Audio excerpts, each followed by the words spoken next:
que é um vírus contra o próprio vírus, que são maléficos, né? Então, são vírus benéficos, né? Que mata o vírus maléfico.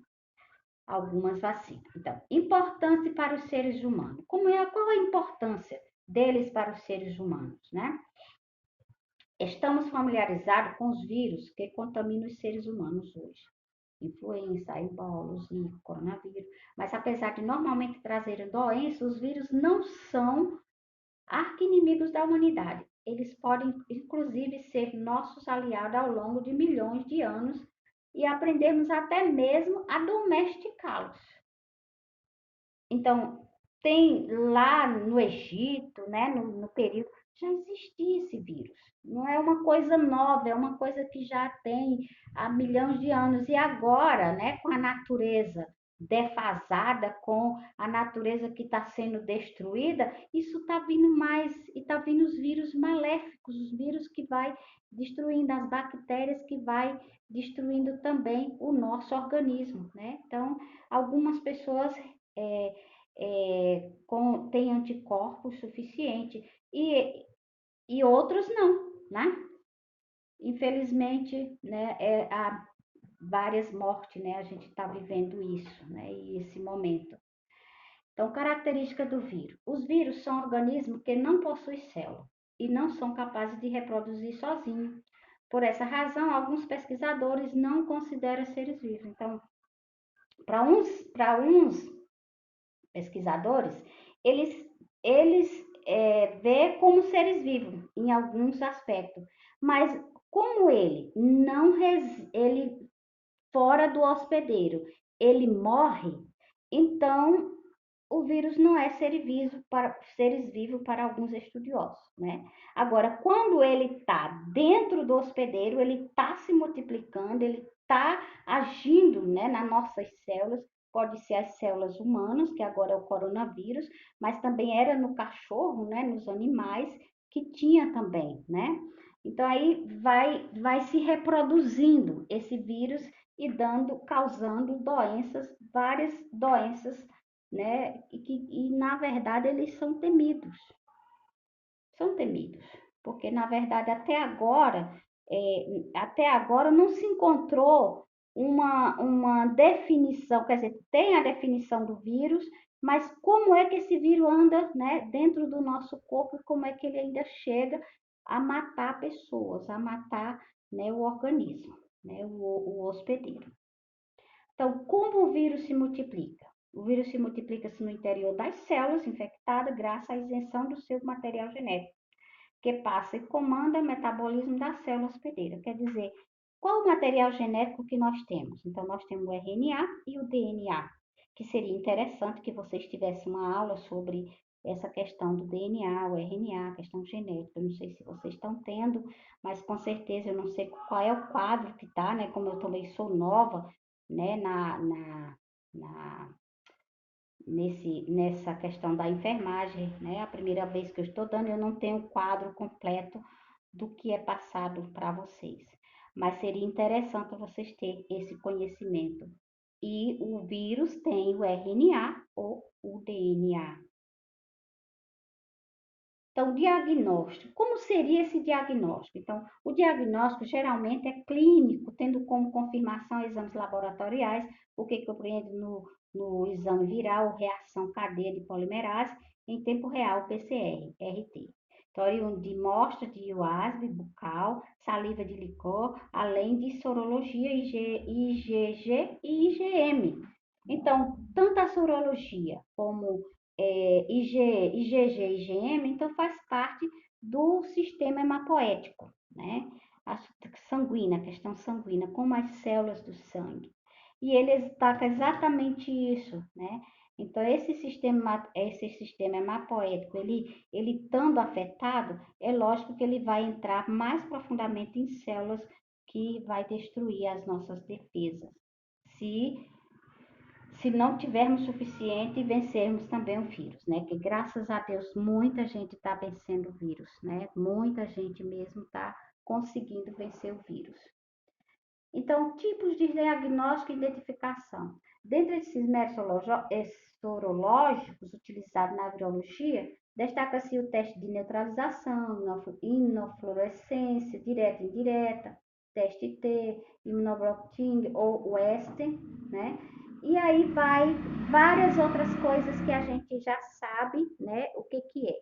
E como vocês já sabem bem, na medicina alternativa, na medicina, né, na biologia molecular, agora está se fazendo isso. Claro, porque na biologia molecular ele vai trabalhar a questão genética, né, e aí os testes vai nessa direção, vai pegar exatamente o nosso DNA, o RNA, e porque como é que ele se codifica, né, graças aos estudos científicos que já se pode perceber isso, né. Então, quando a pessoa está infectada por vírus, então, principalmente a criança, né? O trato respiratório causado por vírus, exibe febre, dor de abdominal e muitas vezes diarreia. Então, isso é uma das características, né, da infecção viral. Então, o hemograma apresenta leucócito entre 15.000 a 50.000 milímetros cúbicos, com predominância de linfócitos e presença de linfócito reativo. Então, tanto os linfócitos, né, os linfócitos como os leucócitos, estão tudo ligado ao sistema hematopoético nosso, a questão do sangue, como é esse sangue. Então, se a gente for estudar o sistema hematopoético, vocês vão ver todas essas células, principalmente se vocês forem estudar as células, essas células que tem do nosso corpo, do nosso sangue, certo? Quais os sintomas? Então, febre, dor no local infectado, aparecimento de pus, dores musculares, diarreia, fadiga e tosse. Você viu que o coronavírus ataca primeiro a garganta, né, porque entra pela boca ou pelo nariz, a questão respiratória, né, e aí começa todos os outros sintomas. E aí, eu coloquei uma questão para vocês, que vocês vão lidar, eu sei que vai lidar com isso, a diferença entre infecção e inflamação. Então, a inflamação é um organismo, uma agressão, né, da própria defesa do corpo. Então, quando tem um agente nocivo, então esse sistema nosso, aí, o imunológico, ele reage, né, a questão né, os nossos anticorpos, eles reagem imediatamente, né? E a gente não vê isso, também é visto ao microscópio, tudo isso ao microscópio, né? E por isso, os sintomas dos vírus, aquelas questões, só se vê também ao microscópio, né? Então, é uma reação. Então, o que que a gente vai perceber nessa inflamação? Vermelhidão, inchaço, dor, aquecimento na área, né? Muitas vezes a gente tem essa questão da inflamação, né? E já pensa que é uma infecção, mas é a defesa do nosso corpo que está reagindo a esses agentes nocivos. Então, o que que seria a infecção? São causadas por agente externo, o organismo reage, entra de micro-organismos como vírus, bactérias, parasita ou fungo. Nesse processo, as células de defesa tentam combater o micro-organismo, o que normalmente na origem do aparecimento pus alguns sintomas que podem ser causados por infecções. Aí vem os sintomas, né? Aí já é a coisa externa, quer dizer, os vírus que vêm, as bactérias que vêm a nós, ataca o nosso sistema imune. Então, a febre, dor no local infectado, aparecimento de pus, dores musculares, diarreia, fadiga, tosse.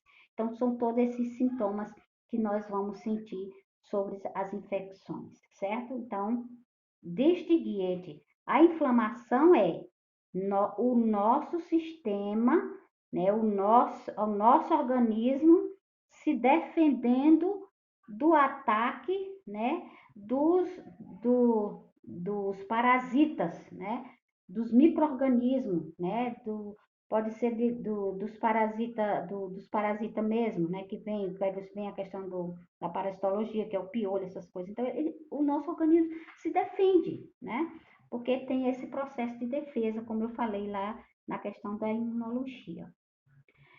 Então, o que que acontece? Há uma atividade que eu acho que é interessante vocês fazerem. Quais os diagnósticos utilizados para detectar vírus? Qual a importância para a medicina e a científica da virologia? Qual é essa importância que se dá? né, do vírus, né? A gente está vendo que aparece vários tipos, você vê que tem vários formatos de vírus e como ele se adapta às nossas células humanas. Então, o que é virologia? O que são viroses, né, que estão ligadas aos vírus, né? A micose, que são ligadas aos fungos, e a virose, que está ligada aos vírus, né? Então, quais são os sintomas de infecção viral? Qual a diferença entre infecção e inflamação? Aí, essa última pergunta, eu mandei o texto para vocês. Qual a diferença de infecção bacteriana e viral? Aí vocês vão ver quais são as diferenças entre a infecção bacteriana e a infecção viral. Então, nesse processo, vocês estudem. Se tiver alguma dúvida, eu ainda estou por aqui, né? E eu não consegui, infelizmente, tentei gravar, tentei explicar, também tomei contato para fazer, mas vocês também não entraram. Eu digo, mas eu vou gravar a aula, vou fazer a minha parte, né? E vocês vão ter o conteúdo, certo? Então, quando tiver alguma dúvida, a gente marca uma aula presencial com todo mundo, que seria importante que tivesse a maioria da sala. Porque assim, é importante que vocês tirem essas dúvidas, né? Vocês estudaram muita coisa, eu sei que eu dei conteúdo demais, né? Isso foi um hábito meu de fazer isso, porque quando eu estudo, eu também estudo muito, pego vários estudos e não fico só com aquilo. E pensei que seria bom para vocês, mas eu vi que não é isso que vai ajudar vocês a irem, né, a fazer isso e diminuir a questão do que vocês pediram. E uma boa noite para vocês, ok?